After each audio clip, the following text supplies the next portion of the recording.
In nomine Patris et Filii et Spiritus Sancti. Amen. Shalom. Aleichem. Magandang umaga sa ating lahat, sa mga panig ng buong mundo. Mga nakikinig at nanonood ngayon, atin naman pakinggan ang mabuting balita ng Panginoon ayon kay San Mateo.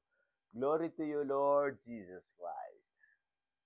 Noong panahong iyon, sinabi ni Jesus sa kanyang mga lagad, narinig ninyo na sinabi mata sa mata, ngipin sa ngipin. Ngunit ngayon sinabi ko sa inyo, huwag ninyong labanan ang masamang tao. Kung may sumampal sa iyo sa kanang pisngi, iharap mo pa sa kanya ang kabila. Kung ipagsakdal ka ninuman upang makuha ang inyong baro, ibigay mo sa kanya pati ang iyong balabal. Kung sa pilitang ipapasan sa iyo ng manlulupig ang kanyang dala ng 1 kilometro, pasanin mo ito ng 2 kilometro. Magbigay ka sa nanghihingi sa iyo at huwag mong pahindian ang nanghihiram sa iyo. Ang mabuting balita ng Panginoon. Praise to you, Lord Jesus Christ. Pagnilayan natin bilang mga Romano Katoliko sa unang pagbasa sa pangalawang Korinto. Tinuruan tayo ni Jesus na talikuran ang paghihiganti sa halip. Tayo ay tinatawagan sa radikal na pag-ibig at kababaang loob. Ang magpatawad, ang magbigay kahit hindi hinihingi, at ang magmahal kahit masakit. Sa unang pagbasa sa pangalawang Korinto, ipinaalala ni San Pablo na ang mga lingkod ng Diyos ay dapat maging matiyaga sa lahat ng pagsubok, sa kapighatian, pagkakabilanggo, kahirapan at paninirang puri. Ngunit sa kabila ng lahat ng ito, hindi nawawala ang kabanalan, kabutihan at pag-asa. Halimbawa sa mga kasalukuyang panahon, sa panahon ng pag-aaway sa social media, sa halip na makipagsabayan sa galit at pangungutya, piliin natin ipakita ang kabutihan. Kung may bumatikos sa atin, sagutin natin sila sa mahinahon at mapayapang paraan.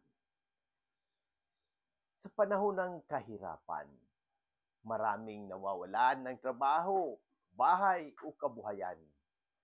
Ang simbahan ay tumutugon sa pamamagitan ng mga community pantry, outreach, medical mission, at counseling. Pwede rin tayong tumulong kahit sa maliliit na paraan. Sa panahon ng pagkakwatak-watak, sa halip na manghusga, piliin natin ang pakikinig. Sa halip na lumayo sa simbahan, manumbalik tayo at makibahagi sa pagkakaisa. Manalangin tayo para sa ating mga mahal na kapatid. Aming Diyos na mapagmahal at mahabagin, lumalapit kami sa iyo na may buong pananampalataya at pagtitiwala.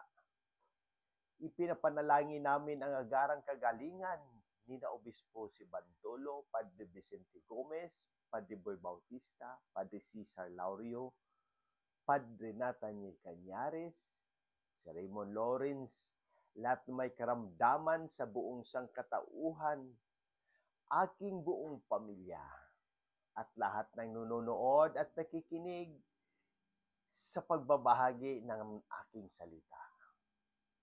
Hipuin mo sila ng iyong mapagpagaling na kamay. Bigyan mo sila ng lakas ng katawan, pag-asa sa puso at kapayapaan ng isip. Magsilbing liwanag ang kanilang sakit para sa pagbabago ng iba sa pamamagitan ni Kristo na aming Panginoon. Amen. Manalangin tayo para sa mga yumao. Panginoon aming Diyos, ipinagdarasal namin ang kaluluwa ng Santo Papa Francisco, si Manuel Sr., ang lahat ng kaluluwa sa purgatorio at ang lahat ng aking ipinapanalangin. At ang mga yumaong minamahal naming lahat sa pamamagitan ng panalangin at awa ng aming mahal na Inang Maria. Naway mapatawad na ang kanilang mga kasalanan at marating nila ang liwanag ng iyong kaharian. Ipagkaloob mo po, Panginoon, ang walang hanggang kapahingaan sa kanila at ang walang hanggang liwanag ay sumikat sa kanila.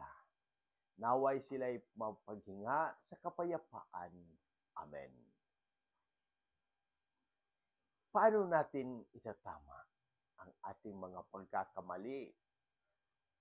Katulad ng mga lumayo sa simbahan, sa halip na lumapit sa gitna ng krisis, mga kawalan ng malasakit sa nangangailangan, ang pagpapabaya sa panalangin at sakramento.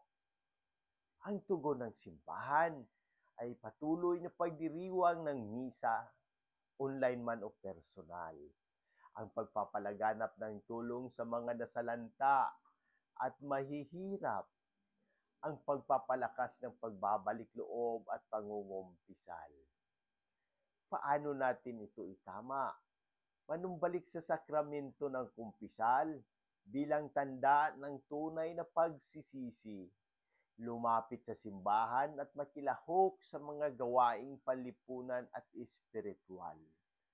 Maging aktibong saksi sa mabuting balita sa pamamagitan ng kabutihan, pagpapatawad at pagkakawanglawa.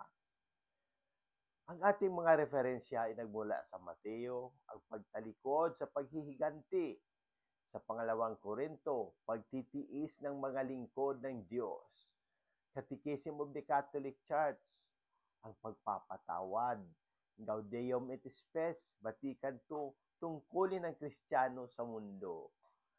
Deus Caritas Est, Pope Benedict XVI, pag-ibig sa kapwa.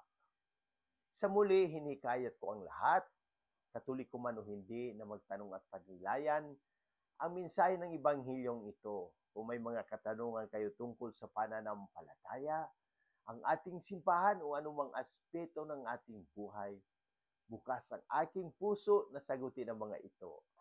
Sama-sama natin pagnilayan at palagahan ng habag at pag-ibig ng Diyos na pinapahayag ni Jesus sa Ebanghilyong ito. Sa pamamagitan ng ating mga gawain at salita, naway maging daluyan tayo ng habag at pagmamahal ng Diyos sa lahat ng tao. Amen.